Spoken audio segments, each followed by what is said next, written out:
What am I hoping to accomplish with this talk? Well, first of all, I'm looking for the trifecta, which I already attained. Your sister society in Massachusetts, I'm on the executive board, so that's the MSO. I'm talking to the MOS, and I'm faculty at BUSOM. So I am going to continue this, I don't know, Southern is mostly in otolaryngology. We'll find some other things to talk about. But really, what am I hoping to accomplish with this? And the idea behind this is, if you're looking for a focused talk, you're not going to be happy. This is a mishmash of facial reconstructive surgery. And my goal is hopefully you'll come away with a few pearls that you take back with you. This is sort of like a representation of some of the things that I see in practice that have been referred to me. Maybe it doesn't necessarily need to be referred to me if you can handle it. This is particularly important. I give this talk. It would be, I guess, synonymous with practitioners in the Upper Peninsula who maybe aren't able to get their patients to where they need them in a timely fashion. We have that same problem with people who are practicing in Maine. It's a little bit of a closer drive to Boston, but people from Maine are known to be a little bit different than the rest of New England. So I always say sometimes less is more. That's not always really the case. In fact, most of the time, more is more. The key behind it is more isn't that much more difficult to get. And it's the difference in your results that really give you that more and why that more becomes more important. And in the end, I get it. I'm at a tertiary referral center. So I get referred some of the cases that probably no one wants, or it's a little tough, or a little bit more difficult.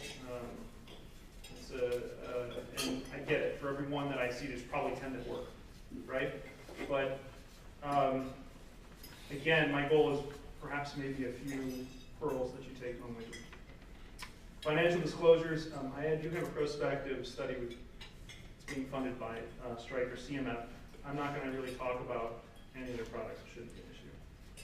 For the residents in the crowd, please, please, please, I beat this into my residents. The reconstructive ladder. You should never forget this. This is as important as developing a differential diagnosis. Okay? It's like a differential diagnosis. You ever say if you don't think about it, you can't make the diagnosis. If you don't look at this while you're staring at a defect, you're not going to do the right thing. You're going to be pigeonholed into doing one thing and forget a number of other options that are pretty important. So secondary intention we're really not going to talk about because leave it alone. It heals, right? Talk over it. We don't need to talk about that. Skin grafts. These are really attractive options, especially when you're in private practice. Why is that? They're easy to do. And they heal really well. And the donor site heals really well. So what's the issue? Sounds like a win-win, right? Yeah, it can be. There's good uptake, excellent uptake with a split thickness skin graft. There's contracture and 4-color match. And while you can get the patient technically closed, sometimes the results aren't that great. Now, some spots I always use a skin graft, so full disclosure, this is a good example. It doesn't projects a little differently. I apologize for that, but basal cell, is there any way to get the lights down a little bit in the front? Can you control that? No? Basal cell of the ear here. Defect involves the anti-helical strut, which clearly needs to be put into place, so conchal graft from the other side. And then I'm going to do something that you're probably told not to do, is put a skin graft directly over a cartilage. As long as it's not the entire skin graft, there's a full thickness graft. This thing heals great. And it's one of the most forgiving spots for a skin graft. Pretty happy about. What I don't like seeing is this skin graft. Okay? So you can see it right here. This gentleman had a melanoma in situ, had it excised by the Mohs surgeon, went to the plastic surgeon, threw looked like a full thickness skin graft right on top of it, and it healed. It healed. But it depressed, and as you know, if you've worked with Mohs defects, they tend to be perfectly circular. So now you have a depressed, perfectly symmetric lesion or defect right in the middle of the forehead that reflects light. It's like having the medallion of Khan, like right on top of his forehead. It's all you see. And when you look at this guy, you don't think that he's cosmetically sensitive And those are the ones that kill you the most. You automatically assume, he's not going to care. And you put a skin graft on, and the next thing you know, he comes back a year later to another practitioner complaining about what you did to him. Sometimes more is more. We're going to take this out. We're going to make big incisions along the forehead. Advance them closed. The resident looked at me and said, really? Really? That's ugly. That's not what it looks like now. It's what it looks like a year from now. That's the most important thing.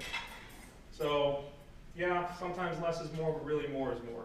He's really happy. And again, this is the last guy you would see in your clinic thinking that, you know, he's cosmetically savvy. But it is. You have to assume everyone else is, because those are the ones that are going to really make it hard on you. Squamous cell carcinoma. This is an area that really loves to get skin grafts, at least in Massachusetts on the outside.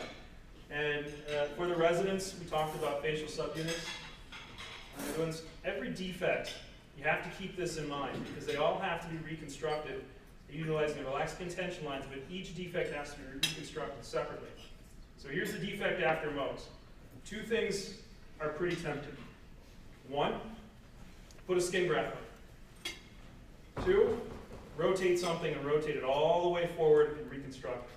Problem is that you have forces of contraction in a pretty sensitive area. So the first thing that they're going to do is start pulling on the lower lid and the lateral canthal angle, and that's going to make it very difficult. So we plan for a cervical facial flap, and when we view this defect, we view it in the subunits. It doesn't show really well. This is red for the cheek subunit, the lower eyelid, and the upper eyelid. Okay? All of these are going to be reconstructed separately. So we take a skin graft from this side, advance this down, close this primarily, put the skin graft here, and then just reconstruct the cheek unit with the cervical facial flap, and 1 year out. Not too bad, right? Go a little bit further for your patients, you'll be fine. Full disclosure, she also had a neck dissection. It was a pretty deep squint, so my head and neck guy came in and did that. This is what I see commonly. Skin graft right here. This active professional is out in the sun a whole bunch. Put a skin graft on it, forces of contraction are going to pull on the upper lid, lateral canthus, and bring the lateral brow down. Don't want to do that. So less is not always more. More is more. You do an A to T flap. You make the defect bigger. And then right along the hairline. When you close it, it's a little bit of a bigger incision. You got to prepare the patient for it. You got to let the patient know it's not about what it looks like now. It's about what it looks like in a year. Okay. Now the forces of tension are where the flaps came from, away from the eye.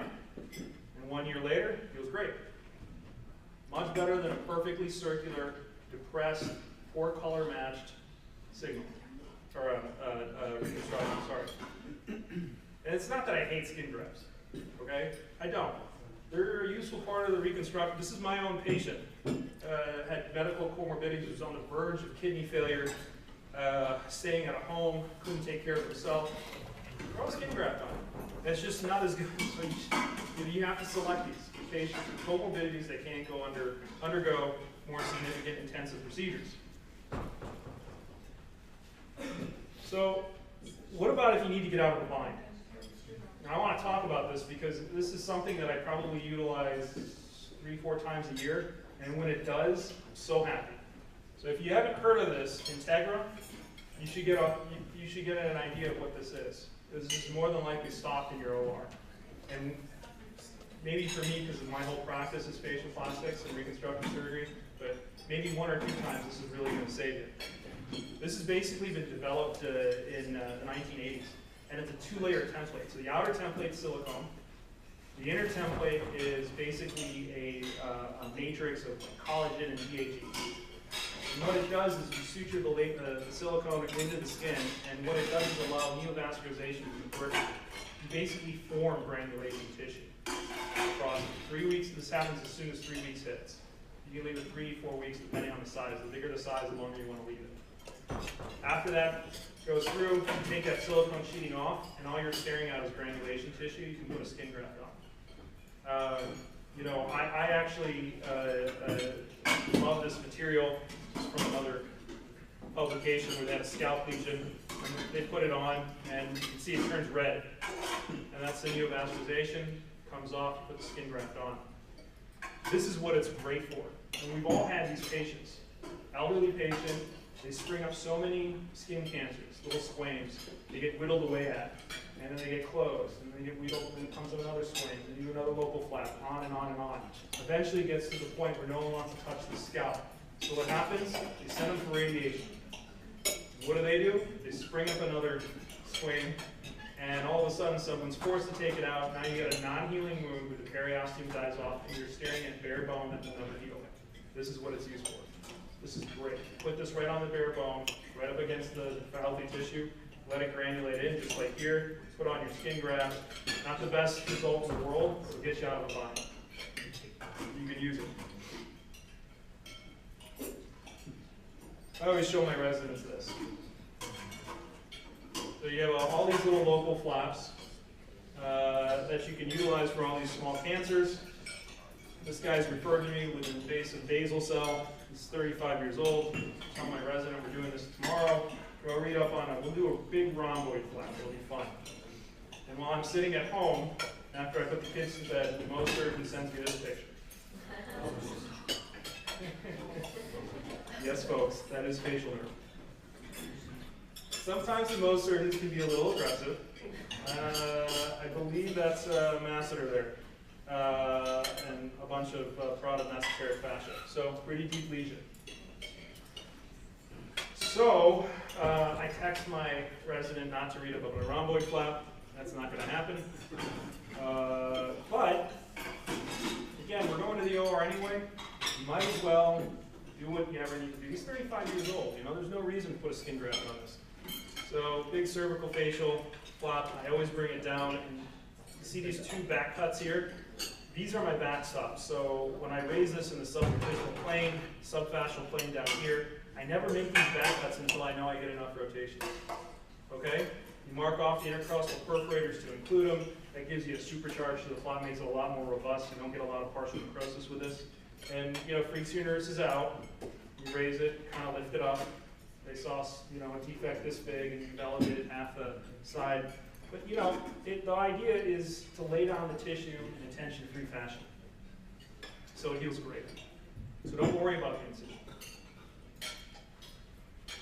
This kind of defect in an elderly man, there's a real tendency to want to, it's almost fusiform as it is, to extend it down and be in the relaxed skin tension line, right? So why can't you close this primarily? What's wrong with it? Well, the problem is if you do that, and you could if you wanted to, but as soon as you turn this into a fusiform incision and try to close this, you're blunting his nasolabial fold. Okay? So instead, elevate. This guy's awake. This is in my office. It doesn't have to be in the OR. This is all done under local. Okay? You rotate that forward, get him a nice closure. 1 year out, everyone's happy. You don't necessarily have to, you know, if you would have closed it primarily, you would have lost this fold here, you would have looked asymmetrical. No matter how well that incision healed, it wouldn't have been as fun. Okay. Sometimes more is more, but sometimes more is the only thing you can do. Okay? And this one kind of took me for surprise, because it was a small melanoma in the setting of a pigmented lesion that she had for her entire life. So they biopsied it, figured it would do some small local flap. I didn't hear anything from the Mohs surgeon. She comes back in my clinic with this big bandage on the side of her face. I think, okay, that's a little big, but so be it. And I take it off, and voila. Now, there was actually, at our skin tumor board, there was actually an argument between the chairman of dermatology and me, because she didn't understand why I wanted to do a free flap on it, and thought that, you know, it was a little bit overboard. Until I showed her the picture and said she is missing half a phase. So all these little local flaps, you know, you could try to raise something from here, but you're not going to get it past the zygoma. It just doesn't reach that high, at least reliably. You know, the A to T flap, you're missing whatever tissue you need from here. Sometimes your hand's high. If you have no other option, no way you can do a free flap, you want to do a skin graft, I don't think anyone would fault you for it. Just as long, it probably have to be one of your last choices. Okay, so I did a radial forearm here, and then brought some of the excess neck skin up only about halfway because the radial forearm covered the majority of it. And 1 year out, she's doing pretty well, pretty happy with the results overall. She was really excited. She said she'd tell all her friends about me. And then she went back. Of course, she's older, so I figured she was going to Florida, because that's what most of the older individuals do in Massachusetts for the winter. Turns out she's going to Bosnia. So maybe that's a good thing if I ever open practice in Bosnia. But, scalp. I see a lot of people hesitant in private practice for the scalp. And this is a good example. See this small lesion? This poor lady had Mohs, and she's been walking around with an open lesion for a year. And so she came to one of my Mohs surgeons who said, you need to see someone, Dr. Ezzat down in Boston. She's walking around with open calvarium, no periosteum, people just trying to manage it conservatively. If you have no periosteum and an open skull, you can't, that'll never heal on its own. You've got to help it along. And when you leave it open for that long, you start to worry about things like osteomyelitis of the skull. And once you get into that, I mean, it's just awful, you know, because the skull starts to break down underneath your soft tissue reconstruction, your plates won't hold, it's really painful. And here would be a great opportunity for Integra. You can also burr this down, although it's relatively midline. I don't think you want to do that to the diploic because the sagittal sinus is there. And she's got a lot of hair. Why give her a bald spot? We do a quick O to Z flap. And when you're out, you really can't see it. She thinks her hair, she thinks because of my reconstruction, her hair is growing in better. I told her that's not the case. She's still insistent of it. And take it where you can get it, right? You know, the scalp is really forgiving. It's got the best blood supply in the body. I mean, you have the supraorbital, supratrochlear, you got the two STAs on the other side, you got occipital arteries there, and they all anastomose. I think one of the reasons why it scares people is that when you cut into it, it bleeds like crazy. It's just god-awful. You think you're in a bloodbath. You really aren't. I mean, comparatively what we're doing, I mean, it kind of is, but you know, because of this blood supply, this tissue is very forgiving. Even though it's very tight, and it is very tight right around here, so all your incisions have to be a lot bigger than you anticipate. It's not like the cheek where you can get a good pull on it. It doesn't work that way. This thing doesn't like to move. You gotta really tug it. You gotta close it under a lot of tension. And it'll tolerate that because the blood supply is so strong. Depth of the defect's important. Size of the defect, obviously, right? Position of the hairline. A lot of people forget that. They rush to closure, but they don't look at the hairline. Look at one of those. Status of the calvarium.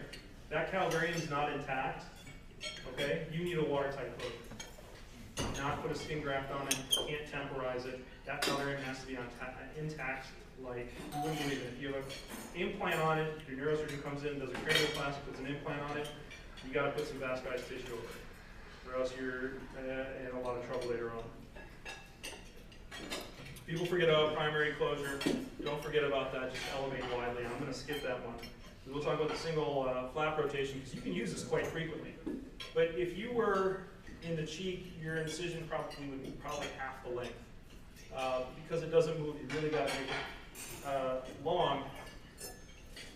And here you can see flap design is everything. The devil's in the details. The details on what you think about when you close someone, where you reconstruct them, where you do cosmetic surgery, really define whether you get good results or great results. So you see this dotted line, it may not go right here. That's his hairline. I dotted that out because I want to make sure my flap comes anywhere but here. I don't want it here. I want it here. I want this closed with hair-bearing skin without manipulating the hairline. You can do that. Patients will be very appreciative. That doesn't also applies to males. Males, I look at the beard line. If you can design a flap where you can incorporate and rotate skin in such a way that their beard still grows in the same fashion, will be much more appreciative. That's especially true for guys who like goatees or beards. They'll be very appreciative. Make sure that you don't, beard doesn't do a stair step and move up. This is one of my favorites. So this lady likes to drink. And before she went shopping, she decided to drink a whole lot.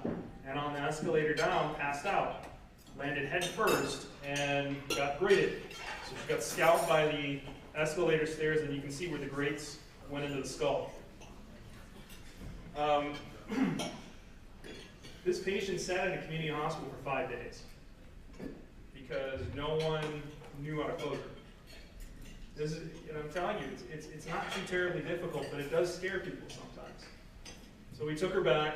I had freshened up all the edges. They were nice enough to dress this for a little bit. I burned this down to fresh bone, and then we did an O to Z flap. Basically closed it up. I saw her post-op day, or 2 weeks post-op, because I used all those orbital sutures. Everything looked great. I was expecting to take a picture, and she came back, and of course, reliable patient that she is, she didn't come back, so I'm sure I'll see her again when she goes shopping again.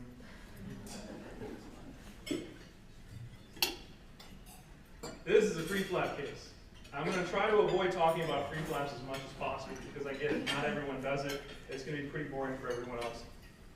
So this is a rare tumor. This tumor is so rare I don't even remember its name. But I remember it took wide margins for the oncologic guy to clean it up. And then after a discussion at tumor board, they said, you got to go in and take out the lymph nodes. So he turns to me and says, can you reconstruct this? I'm like, sure, no problem. It's a latissimus flap. No worries, we got this. And while I'm doing that, my senior resident turns to me and she says, you know, she's 38. You're going to give her a bald spot. And I said, look, I mean, what do you want me to do? Look, she's already got a bald spot. All I'm doing is covering it. And she kind of shrugged and moved on. And on the table, I'm staring at it. And this weird feeling comes over me. I was later told it's my conscience. But it was her ears, or her voice in the back was, you know, oh, she's 38, she's 38, she's 38. He raises this flap to get up to the posterior lymph nodes, and I kind of, after he's done, I went in to do another case, and I come back in, and I'm looking at it, and I kind of pull it a little forward, it budges, and then it dawns on me, okay, just because it's old doesn't mean it doesn't work. Okay, the Ortocochea flap, this was described in 1967. You forget about it because it was described in 1967. This is great. This is a great flap, I gotta tell you. And it's basically 4 pedicled flaps off the supratrochlear, supraorbital, and the frontal, STA, occipital. It's actually, if you look it up in the literature, it's coming back. People are beginning to write about it, but they decided to call it the banana peel flap. So I actually prefer to call it the Ortocochea flap, but you can actually get some pretty big defects reconstructed with this. This is probably why they refer to it as banana peel flap. You basically have to descalp the entire scalp.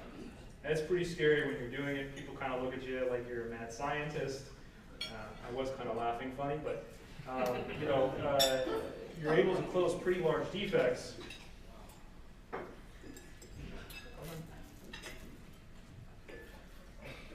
We're able to close it. I don't have 6-month photos. I don't like to show anything less than 6 months. She's due back in a couple months, but I've seen her. She's healing great. She's got a full head of hair. The dermatologists are really happy with it. You know, I was able to go to Academy the next day without worrying about a free flap in-house, fresh free flap in-house. It was great. You know, these things work wonderfully. You see how tight this is? I mean, you can actually see how tight this was closed. The scalp tolerates that. Those tips are actually held together with 2O mattress, varied mattresses. Okay? Big old suture. It doesn't break down. You think it does, but it doesn't. Implants probably give me one of the biggest issues in terms of doing secondary reconstruction. And I use implants. I'm a big fan. So every orbital fracture, I don't use any cartilage, I use a MedPore implant. And it's kind of ironic because MedPore in itself, its characteristics, it's porous, right? The whole idea behind this is it allows tissue ingrowth, so it resists infection later on. The downside to it is that it's porous. So any little seeding early on, and the body's going to attempt to extrude it. For some reason, for the orbital floor, even though it's exposed to the sinus, I don't have any problems. I've talked to other people from around the nation. They don't have any problems with it. Kind of weird. We'll get to the Calvero defects, but I do want to talk about nasal implants because this is a pretty hot topic. And I think it was, who was talking about it at PRS, the keynote speech? Was it Romo? No. Was it? It was in Dallas. I can't remember. Yeah, I can't. So I was giving a saddle nose talk, and I was talking everything against implants. And the guy from Germany stands up and says, well, so-and-so just gave a keynote speech about Med4 implants in the nose. Okay, well, the thing is, they do work. When they work, they're great. But when they don't, it's awful. And in my opinion, it's no excuse for not taking autologous tissue and reconstructing it. Good examples, okay? Patient of mine came in, she had rhinoplasty in Asia. For the residents, what is the most common type of implant or rhinoplasty procedure in Asia? You guys know? Silicone. Silicone implants, called lunchtime rhinoplasty. And she's happy with the way her nose looks, but she's developed pain. I look underneath, and you see it right there. That implant's coming out. Now the problem with the implant is that when it's forcing its way out, not only do you have a structural problem in terms of cartilage and bone, now you have a soft tissue problem. Most of the time, you really can't reconstruct that accurately. You got to be really careful with that. So the nice thing about silicone is that it forms a fibrous capsule when it heals. So all you have to do is nick the capsule, and it pulls out completely. It doesn't take any tissue with it. And here we just, I took a rib cartilage, fashioned something similar, tucked it right back into the pocket. And 1 year later, she's got the same nose she wanted, but it's her own tissue. Okay? So this is what I really don't like, and this is what's more popular, is Med4 for the nose. This patient came to me from the Middle East. She had an accident. A couple rhinoplasties failed, ended up saddling, so they put a Med4 implant in. She developed pain, drainage, and you look at the columella, there's Mr. Implant coming right out. Okay? The problem with this implant is the same reason why it's great in the rest of the body. Here's the implant. It's not red because it's covered with blood. That tissue grows in. You have to literally start cutting that thing out. Okay? I have yet to see a case where I can't reconstruct with autologous tissue. Okay? When I can't find anything on the body, calvarium, rib, whatever, to reconstruct the nose, that's God telling me to stop. Okay? That's my rule of thumb. If I can't find something on you, I'm not touching it. You take this out, she was pretty sad, I used an osteocartilaginous graft to reconstruct it. What I do love about implants, and I put this in for a good colleague of mine who recently asked me whether I use PEEK or not. I love this stuff, and I love it for frontal sinus. And it's crazy because why in God's name would you put an implant in a chronically infected frontal sinus, right? The PEEK is a biomaterial that was initially developed for something else altogether, spinal surgery. And because it's been developed way back a couple decades before, it's actually its bio compatibility and its safeness has already been proven. And what's great about it is it's this thin plastic, it's extremely durable. So before, if you had to reconstruct something on the calvarium or what have you, you needed this big, thick porcelain implant. Now, who cares if it's big and thick, right? Because, I mean, most of these people have some kind of atrophied brain, you kind of put it on, it is what it is. But the problem is you can't drill into it, you can't modify it with any powered instrumentation because it can fracture, because it's porcelain. Well, this stuff you can. It's much thinner. If it's not exactly completely tailored to your defect, you can take a burr, a cutting burr like a 6 cutter or a 6 diamond, and really contour that thing down and it won't fracture. You can drill into it and put screws into it very easily without it fracturing, and it's just as durable. This is the initial case that turned me on to it. So my rhinologist says, hey, I got this lady, she's got chronic frontal sinusitis, I think I need to obliterate her. I said, okay, go obliterate her. He said, yeah, but I think she's had it for so long, I think when I remove the bone plate, I'm going to lose some bone, so I need you to reconstruct. Sure, no problem. So he goes in, he drills it out, I get some fat, we plug it full of fat, and then I get most of the bone to sit, but then I take a split calvarium bone graft on top of that, just to kind of cover it over, figure, okay, the periosteum's coming, or the pericranium's coming right over that, so that should be fine. Okay, this is her 6-month post-op. Now, you can see that it looks like we did absolutely nothing. So, didn't really do very well, got an infection, everything got absorbed. So we let her calm down, put her on IV antibiotics for a while. Once we knew that the infection had calmed down, I was stuck with this. Well, you know that there is no way I am ever going to put another split calvarium bone graft on here. And I kind of want to avoid a free flow. So I got a CT and had the custom implant made from the CT. And then these cases, which appear really complicated, become so easy. The residents love raising a bicoronal flap. They raise a bicoronal flap. You take this out. I usually put all my implants in a gent solution. It's probably treating me more than anything else. It's sterile anyway. But I take that out. It fits perfectly into position. I let them do a couple plates, and we close. 2 years out, just happy. You got it done. So the idea is you got to know what products are out there, what advances in reconstructive surgery, because you never know when you'll be in a position where you have to use this. You want to know about it. Another a patient of mine had a frontal sinus fracture years ago.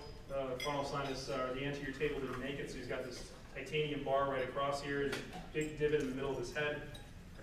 They couldn't custom build an implant because you need a continuous defect. So I just told him, take the bar out, give me the continuous defect. It was a little big, so I had to contour it down. I overshot a few spats, but not a big deal. He plopped this right back in here, and post-op, he's happy.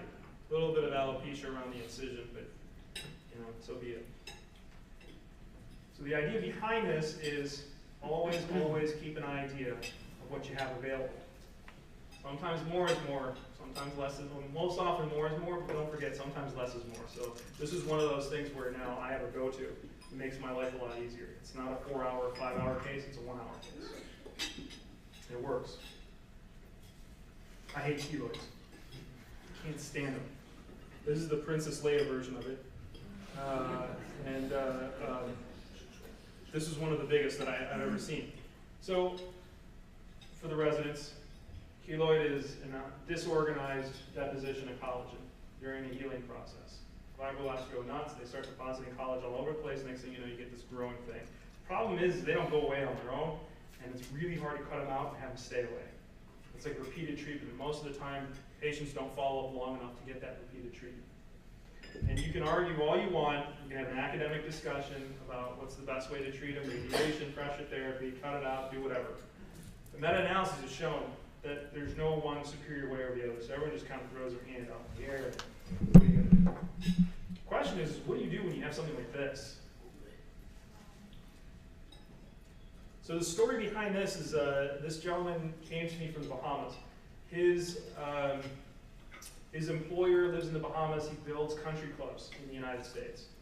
And this is one of his members of the team who keloids as soon as the wind blows. And not only is that the case, he's got a really bad case of folliculitis. So this is draining, chronically infected, and smells. So he knew one of my former residents. He was a chief when I was a 3. He was in private practice on the North Shore of Boston. And he said, look, he said he can't find anyone to take this case. Do you mind taking it? Problem is that some guy like this, no matter what you do, he's going to keloid, right? That's the scary part.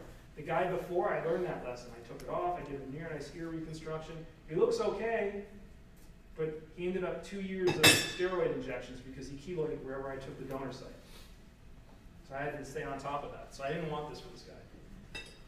So I hatched a plan with my radiation oncologist. I delivered his baby and used an antilateral free flap to cover it, and then sent him for radiation right from the ICU. Got 6th grade post-op day 1, 3, and 4. Did it to the donor site too. And a year later, not the best, much better though. You can see his incisions healed really well, especially at the donor site. And the only problem with this is that I kept in contact with him over WhatsApp because he went back to the Bahamas. And he'd fly in, his boss would fly in on the jet, every 6 months or so. And all of a sudden, he starts sending me pictures of other people with these massive keloids on the back of the neck. I don't know if he's part of the support group, and this is where they find each other. He's like, a couple of my friends want to see you in consultation. That's kind of great now, but if you remember correctly, I hate keloids. So that's the last thing I want. I guess maybe we'll end up with a case series instead of a case report, but yeah, I guess I'll see you. It's fine. I don't like keloids. This is probably more germane to the vast majority of the practices. And I see this a lot. And you know what? In the literature, there's not much to tell you wrong just yet. You see this? Little Mohs defect. Less is not more here. covered with a local flap, no cartilaginous support. Okay? Same thing here, except his flap died. Nasolabial flap brought him across. Partial necrosis, it would have survived. It wouldn't have been as deformed if cartilage was underneath. And you can see here, there's the contour, and it's collapsing. Why is this happening? So, I always taught my residents, you always have to put cartilage in certain areas of the nose. And the funny thing is, one of some challenges, like, why is that? It's because you do. Why is that? Well, because I was trained that way. Why is that? If you look at the literature, other than people recommending, there's nothing greater than level 4 evidence doing what we do. And for every report of using cartilaginous support in nasal reconstruction, there are an equal number of reports, mainly from the dermatologic side, advocated for just soft tissue reconstruction. And no one ever thinks about that because we just assume it to be true. That's how we were taught. The nasal anatomy is pretty complex. And you guys know about all the cartilages in here, but this is what I want to talk about. This is what everyone forgets about. I call them the danger zones of nasal reconstruction. I kind of made that up. Probably not going to last, but that's fine. Nasal wall, the rim we all probably know about, and the scroll region. We forget about this. These are the two that we really forget about. And this is why. The piriform ligament, we thought about this as a test question. We never really think about this in surgery because it's so thin, you never really see this. And cadaveric studies have shown that it's not just right here. It actually extends all the way down across the maxillary crest onto the aperture. It envelops not only the upper lats laterally, but the scroll area, and also plays a significant portion of the tip, of tip support. Now this is so thin, and histological studies have shown that it's intimately involved with the skin soft tissue envelope. So any defect in that area is not only disrupting the skin soft tissue envelope, but it's attachments to the piriform ligament, which is a critical factor in functional nasal valve, or nasal valve function. Okay, we forget about that. So why do we use structural support? They questioned me, I didn't know what to say. So we did our own study, and this is in press, so it's going to come out soon. But we looked at functional outcomes. So we took at all the alar, sidewall, and rim reconstructions with and without structural support. So this includes suture suspension. You don't necessarily always have to harvest cartilage, you just need to get a permanent suture and use some suture suspension techniques, and you're addressing it. And there was a significant difference in the amount of revision surgery.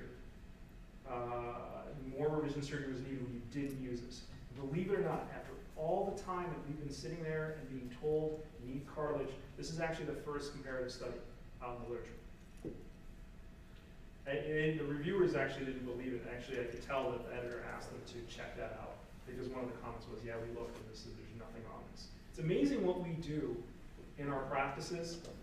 There's not a lot of evidence base behind it. A lot of what we do. To give you an idea how important this is, I didn't chop this guy's note off just for this video. He had a big Mohs defect, so just bear with me. That's pretty clear right here from a cosmetic standpoint. The rims need to be reconstructed, right? That's not many people are going to argue about that. I just like playing with his nose. But look here when I start grabbing the scroll area, and this is not cartilage, this is all fascia. And more importantly, the piriform ligament. Look how much of the nasal subunit moves. We're talking upper lat, lower lat, everything. This is not only disrupted when we excise a lesion. So, you hear, obviously, we're not going to argue about that, right? Composite graft, bilobe flap, everything works out, yay, everyone's happy, it looks good. Nothing big about that, right? You're not going to write a lot of papers on that one. But here's the original defect. When the cartilaginous graft is placed, it doesn't have to be thick. You can thin it out. All it has to do is resist forces of contraction. That's it. You not only just put it around the rim, but you have to lay it across where the piriform aperture or the piriform ligament is going to be. If you don't, you're not doing a service. Because even though here's the ligament, or here's the defect right here, look how much we had to elevate to close this. We're actually doing damage to the piriform ligament on our own, just to repair it. We don't take that into account. So it's not the size of the Mohs defect, but it's the size of the soft tissue elevation that's required to close that defect that needs to be taken into account. It was post-op, the results fine. This guy became a good friend of mine. He's a big donor for our hospital, so when he came in and he was referred from the outside, I got like 8 calls from my chair, from the CEO, saying this guy was coming in. I was like, there's no way to make sure if that outcome is guaranteed and, you know, have a VIP. It just, you know, but he did well. Same thing here, a little bit larger. You see the cartilage graft that I use. It's big, it's thin, but it's big. It spans the lower lats, the upper lats, and where the piriform ligament's going to be. Okay? The idea behind this is not to alter the contour of the nose, make it nice and thin, but bridge that area that's been involved with resection. Paramedian forehead flap later.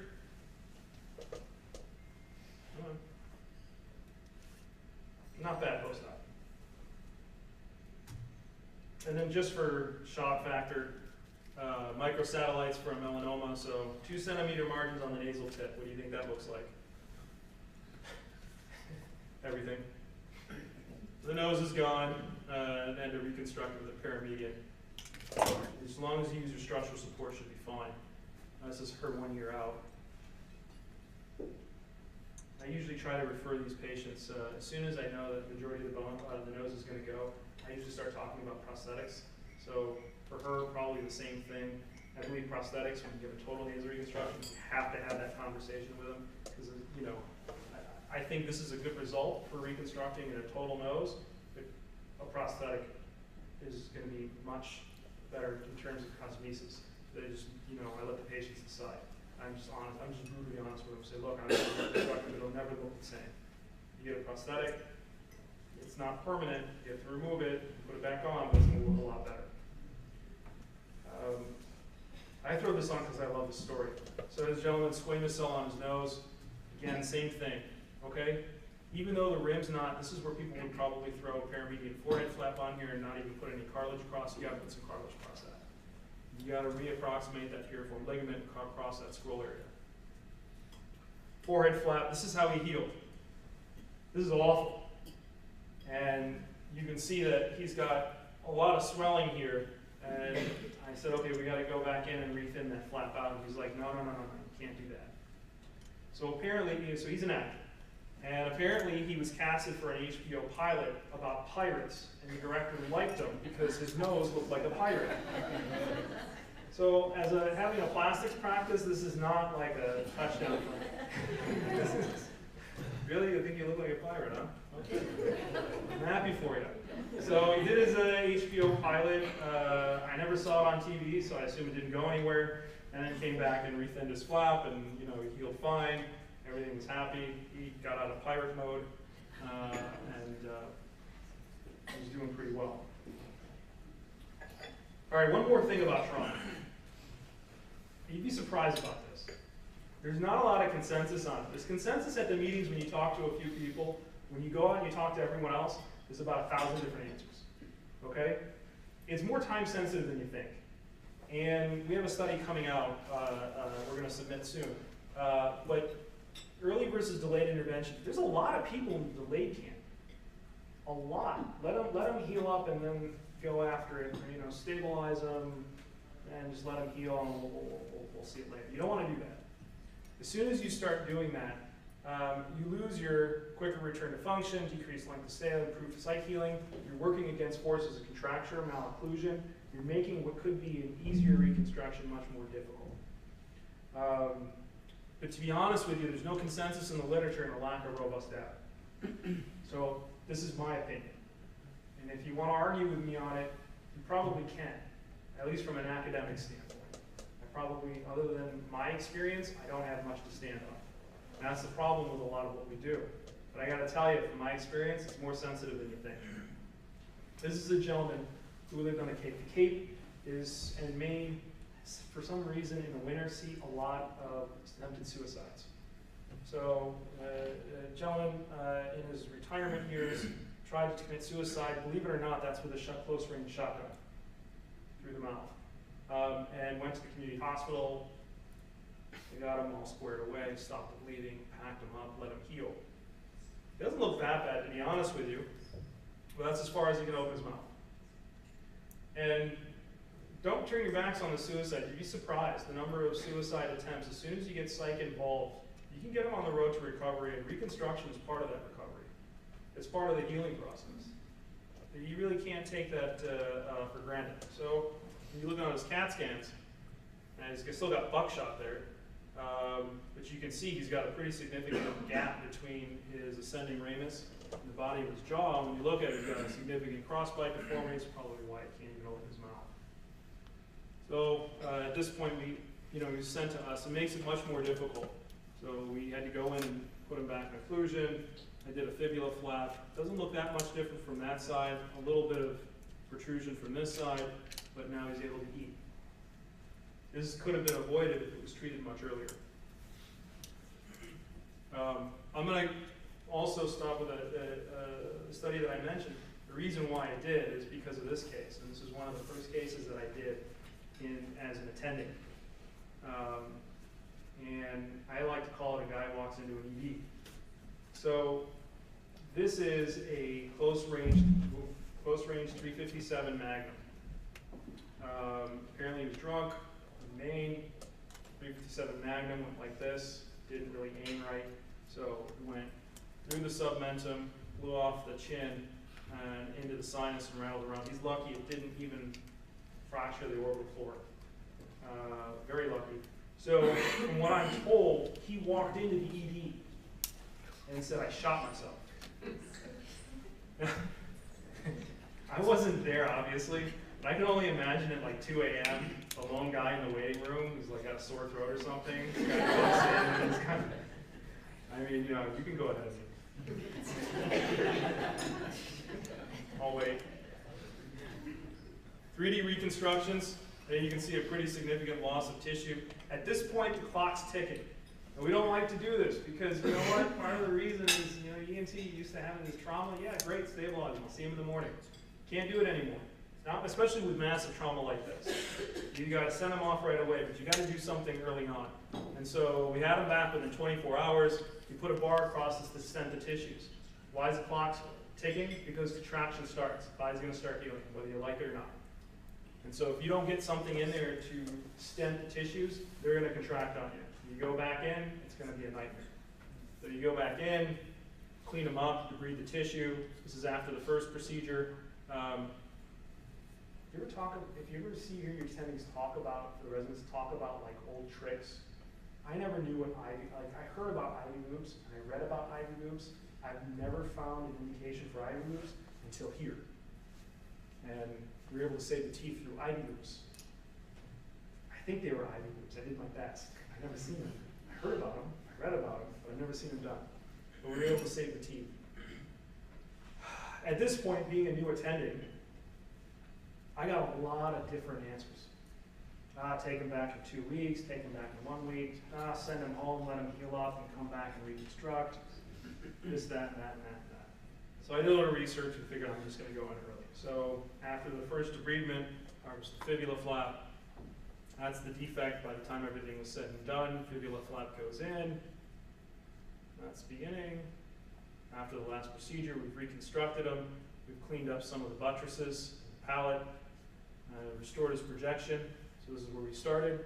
2 years later, he's doing pretty well. His biggest problem is getting teeth. So if you're ever looking for a side job, be an oral surgeon, put teeth in. Because apparently all you get is cash only, and this poor guy can't even find teeth. He's in his mid-40s now. So, pretty interesting. So, getting acceptable results, actually great results, it's not as daunting as you think. Just take it one step further, and you'll be a lot happier that your patients will be a lot happier. They'll be very grateful. Don't rely on one technique. Familiarize yourself with what you have available to you in the hospital. Always keep thinking about your reconstructive ladder. I will tell you one story. It happened not too long ago. My fellow loved it because it was a scalp defect. I was doing latissimus free flap for it, but Obviously, I was letting the oncologic guys, so my head and neck guys, like taking out the scalp, there's metastatic melanoma everywhere, he starts cleaning out the neck. I go in to do a rhinoplasty in the other room, I come back, and every time I come back, more and more of the neck is gone. Next thing you know, the radical's gone. They did a radical neck, spinal accessory is gone. And then the trapezius is gone. At this point, I realize if I take his latissimus, I'm going to severely debilitate him. But there's not much tissue anywhere. My fellow loved it because as I'm looking at this, I'm going through every single type of regional flap I can do to spare this guy a free flap.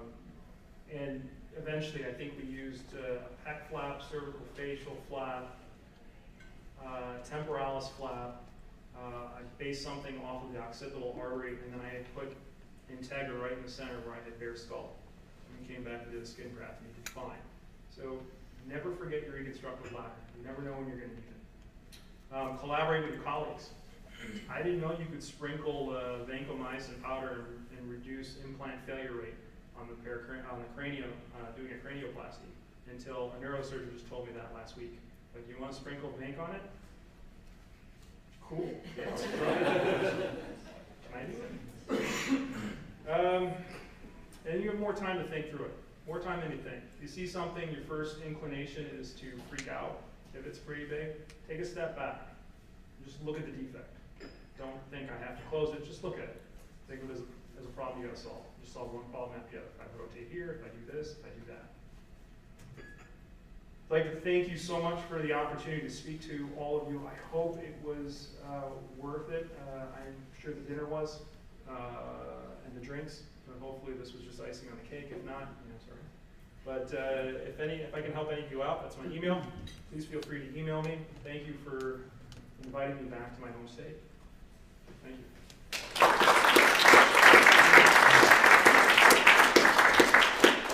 Any questions? Yeah, Mike. Awesome talk. Great talk. As far as the use of cartilage, that's also very important. Sometimes we use Vollmer because, as you said, you don't need to be thick, but strong is key in those areas by the ligaments. Exactly. So I'm using some bone grafts in there that really are paper thin. You can read right through it on a sheen grid and kind of bolster that. Yeah, that's a really good point. Whole area. That's a really good point. And our study didn't just rely on cartilage. The idea behind it was structural support. So suture suspension technique counts. Vollmer, using Vollmer. Anything with rigidity, the idea behind it is you got to restore whatever rigidity was lost because of the disruption between the fibrous attachments of the ligaments, the functional areas, and the skin soft tissue envelope. So that's a good point. Vollmer is a great one.